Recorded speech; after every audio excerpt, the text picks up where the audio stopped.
जय श्री कृष्णा। राधे राधे। जय श्री खाटू नरेश की। कैसे हैं आप लोग मित्रों? गोविंद कथा चैनल में आपका स्वागत है। आपके समक्ष मैं आज नई बात लेकर के आया हूँ। वह बात है हमारे दान पुण्य से संबंधित। हमें दान पुण्य कैसे करना चाहिए, क्यों करना चाहिए, किस तरह से करना चाहिए, इसी पर ही हम चर्चा करेंगे। तो इस चर्चा से पहले मैं आपको कुछ बताने जा रहा हूँ। उसी के आधार पर मैं एक कहानी आपको, सत्य घटना आपको सुनाने जा रहा हूँ। उस सत्य घटना के आधार पर ही हम यह तय करेंगे कि हमें दान पुण्य किस तरह से करना चाहिए। वह कहानी है कि एक गांव पहाड़ों के बीच में बसा हुआ था और वहाँ का ठाकुर बहुत ही परोपकारी व्यक्ति था।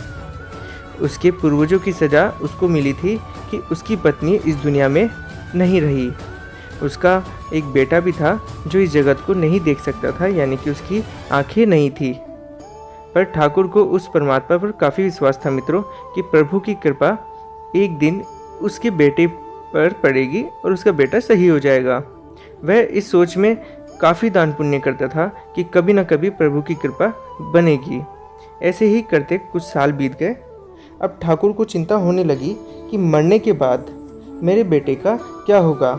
उसकी चिंता दिन बर दिन उसको खाई जा रही थी।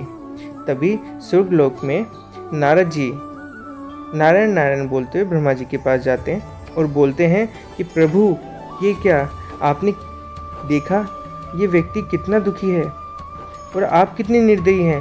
आप उस मानव की सहायता क्यों नहीं करते? वो रोज़ कितना दान पुण्य करता है, फिर भी आप उस व्यक्ति को कष्ट दे रहे हैं। आप बड़े स्वार्थी हो, आपको उसका दुख नहीं दिखता क्या?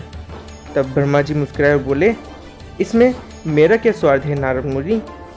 तब नारद मुनि शिव जी के पास जाते हैं और वही बात शिव जी से भी करते हैं। तब उनकी बात सुनकर शिव जी हंसते हैं और बोलते हैं, इंसान स्वार्थी है।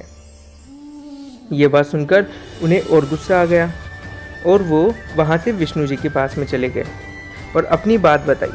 तब विष्णु जी बोले कि जिस दिन ठाकुर निस्वार्थ पुण्य करेगा, मैं उस दिन उसकी परेशानी को खत्म कर दूंगा। नारद जी बोले, प्रभु, वो रोज पूजा पाठ करता है, दान करता है, फिर भी आप कहते हो ये स्वार्थ है। तो इस प्रकार जगत में सभी स्वार्थी हैं। तब विष्णु जी बोले, हाँ। नारद जी बोलते हैं, तब तो ठाकुर की परेशानी का कोई भी हल नहीं, उसका दान पुण्य सब बेकार है। विष्णु जी कहते हैं, जब ठाकुर निस्वार्थ काम करेगा तब सब अपने आप सही हो जाएगा। प्रभु नारद से बोले, तुम धरती लोक पर जाओ और खुद ठाकुर की परीक्षा लो। नारद जी धरती पर जाते हैं। वह एक बच्चे का रूप ले लेते हैं। भूखा नंगा सा रूप लेकर वे ठाकुर के गांव में पहुंच जाते हैं। एक दिन ठाकुर मंदिर जा रहे थे कि तभी रास्ते में उनकी नज़र एक बच्चे पर पड़ी।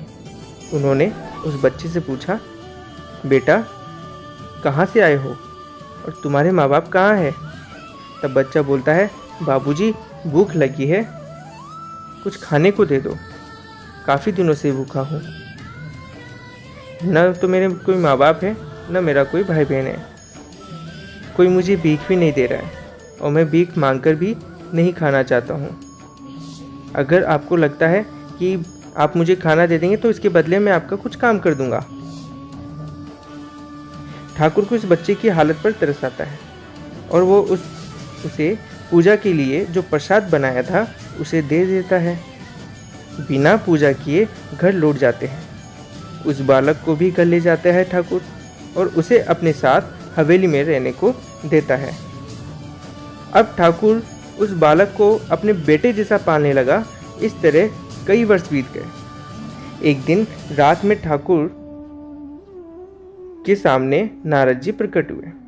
बोले, ठाकुर, मैं तुम्हारी सेवा से खुश हुआ, कोई वरदान मांगो। ठाकुर के आंखों में आंसू आ जाते हैं और बोलता है कि मैं कितना स्वार्थी था प्रभु, आप नहीं जानते। जिस दिन आप मुझे भूखे मिले थे, सिर्फ उस दिन मेरे मन में कोई स्वार्थ नहीं था। उसी रात को मेरे बेटे की आंखों में रोशनी आ गई थी। मैंने ये बात किसी को नहीं बताई। आज भी मेरा बेटा उसी हालत में अपने कमरे में है। बस मैं तो बिना स्वार्थ के आपकी सेवा कर रहा था। यह जानकर नारद बड़े हैरत में पड़ गया और आखिर ये चमत्कार किसने किया? फिर भी नारद बोले, आप मुझसे कोई वरदान मांगो, मैं आपका वर पूरा करूंगा। तब ठाकुर बोलता है, प्रभु मुझे कुछ नहीं चाहिए, बस आपने मेरे घर को रोशन कर दिया, यही काफ़ी है। नारद जी वहाँ से विदा लेकर स्वर्गलोक में आते हैं। भगवान विष्णु, शिव और ब्रह्मा जी को एक साथ देखकर हैरत में पड़ जाते हैं और बोलते हैं कि प्रभु, आपने मुझे जिस दिन धरती पर जाने को बोला उसी दिन आपने ठाकुर की इच्छा पूरी कर दी, क्या उस दिन वह स्वार्थी नहीं था? तब विष्णु जी बोले, उस दिन जब तुम ठाकुर के पास भूखे गए थे, तब ठाकुर ने बिना स्वार्थ तुमको भोजन करवाया। ये पुण्य से कम नहीं था। मैं यही चाहता हूं कि बिना स्वार्थ कोई किसी की मदद करे। तब शिव जी बोलते हैं, हे मुनि, आपने तो उसी दिन उसे वरदान देना चाहिए था जब उसने आपको भोजन करवाया। आपने तो वर्षों लगा दिए। क्या आप स्वार्थ से परिचित नहीं थे? नारद मुनि बोलते हैं, प्रभु आपकी माया से मैं अपरिचित हूँ। आपने मुझे बोला ठाकुर की परीक्षा लो, पर आप तो मेरी भी परीक्षा ले रहे थे। तब ब्रह्मा जी बोलते हैं, स्वार्थ का मतलब होता है केवल अपने लाभ की बात सोचना, दूसरों के लाभ और भले की बात नहीं सोचना। सही मायने में वही स्वार्थी है। अतएव जो ज्ञानी है, जिसने भगवान से अपना लक्ष्य सिद्ध करने का लक्ष्य बनाया, वो भगवान संबंधी स्वार्थी है। तो इसी तरह से कहा जाता है मित्रों कि हमें अगर दान पुण्य करना चाहिए तो वे निस्वार्थ करना चाहिए। हमें भगवान से व्यापार नहीं करना चाहिए कि भगवान अगर तू मुझे पास कर देगा तो मैं तेरे यहाँ दर पर आकर के रोज़ प्रसाद चढ़ाऊँगा, या हर शनिवार को चढ़ाऊँगा, हर मंगलवार को चढ़ाऊँगा। अगर मेरा काम बन जाएगा, अगर मेरी शादी हो जाएगी, तो मैं भगवान तेरे यहाँ सत्संग करवाऊँगा, मैं 10 आदमी को खाना खिलाऊँगा। अगर मेरे यहाँ बेटा हो जाएगा तो मैं तेरे यहाँ सोने का छत्र चढ़ाऊँगा, या फिर मैं तेरे यहाँ वस्त्र चढ़ाऊँगा। तो इस तरह से ऐसे कोई भी व्यापार नहीं होना चाहिए भगवान से। भगवान से अगर हमें कुछ मांगना है तो निस्वार्थ होकर के मांगो। हमें निस्वार्थ होकर के दान पुण्य करना चाहिए। मालिक खुद ब खुद देगा, मालिक खुद ब खुद देता है। अगर हम रोज निस्वार्थ भाव से गौ माता को या गाय को अगर चारा खिलाते हैं निस्वार्थ भाव से, सिर्फ यही समझ के कि वो भूखी है, हमें सिर्फ उसका एक समय का ही भोजन का प्रबंधन कर लें, या फिर एक समय में सिर्फ थोड़ा ही भोजन का प्रबंधन कर लें जितना आपसे हो सकता है, तो शायद हो सकता है कि भगवान इसी चीज़ को देख करके, आपकी दया को देख करके आपकी मनोकामना वैसे ही पूरी कर दे। आपके जीवन में कभी कोई कष्ट ही ना आए, या फिर अगर आपके जीवन में कोई कष्ट आने वाला होता है तो भगवान उसे और भी हल्का कर देते हैं, आपको महसूस भी नहीं होता। अगर महसूस भी होता है तो वो काफ़ी कम होता है। जैसे मान लीजिए अगर आप निस्वार्थ होकर के कुत्ते को दूध पिलाते हैं, बिस्किट खिलाते हैं या रोटी खिलाते हैं, गौ माता को उसका चारा देते हैं, या फिर जब गौ माता आपके दर पर आती है, ऐसे भी कहा जाता है कि गौ माता अगर आपके दर पर आती है और आप उसका चेहरा देखते हैं तो ये समझ लीजिए आपका पूरा दिन शुभ और शुभ ही रहेगा। आपके जीवन में कभी कोई कष्ट नहीं आएगा। तो यही बात है मित्रों कि हमें निस्वार्थ भाव से, चाहे वो कुत्ता हो, चाहे कोई भी जानवर हो, गाय हो, निस्वार्थ भाव से हमें उसे खिलाना चाहिए।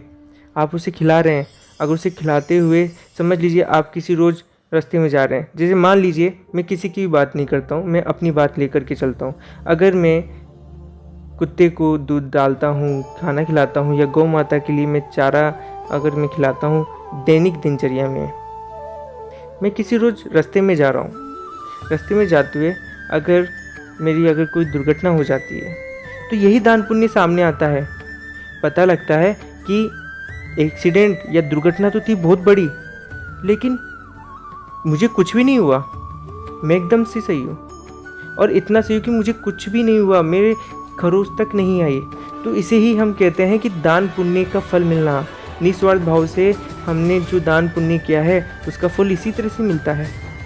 या फिर ऐसा भी हो सकता है कि हमारे जीवन में कभी कोई कष्ट आने वाला हो तो वो खुद ब खुद वो कष्ट दूर हो जाता है, हमें पता भी नहीं लगता।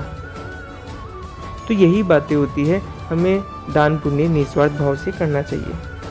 तो मित्रों, आज के लिए इतना ही था। अगर आपको लगता है कि मेरे द्वारा दी गई जानकारी आपके लिए सही है या आप मेरी दी हुई जानकारी से समर्थ हैं, तो आपसे निवेदन है कि मुझे कमेंट बॉक्स में ज़रूर बताएं और आपका क्या मत है वह भी मुझे ज़रूर बताएं। मेरी डिस्क्रिप्शन में, वीडियो की डिस्क्रिप्शन में मैंने अपना मोबाइल का व्हाट्सएप नंबर दिया हुआ है। इसमें अगर आपको लगता है कि आपके प्रभु की जिसकी आप भक्ति करते हैं, उसकी कुछ फ़ोटो आपके पास में है जो वीडियो में आना चाहें या डलवाना चाहते हैं, तो आपसे निवेदन है कि उस व्हाट्सएप नंबर पर आप मुझे भेज सकते हैं, जिससे कि मैं आने वाली वीडियोस में आपकी वह फ़ोटो लगा सकूं। तो आज के लिए इतना ही। जय श्री कृष्णा, जय श्री राधे, खाटू नरेश की जय।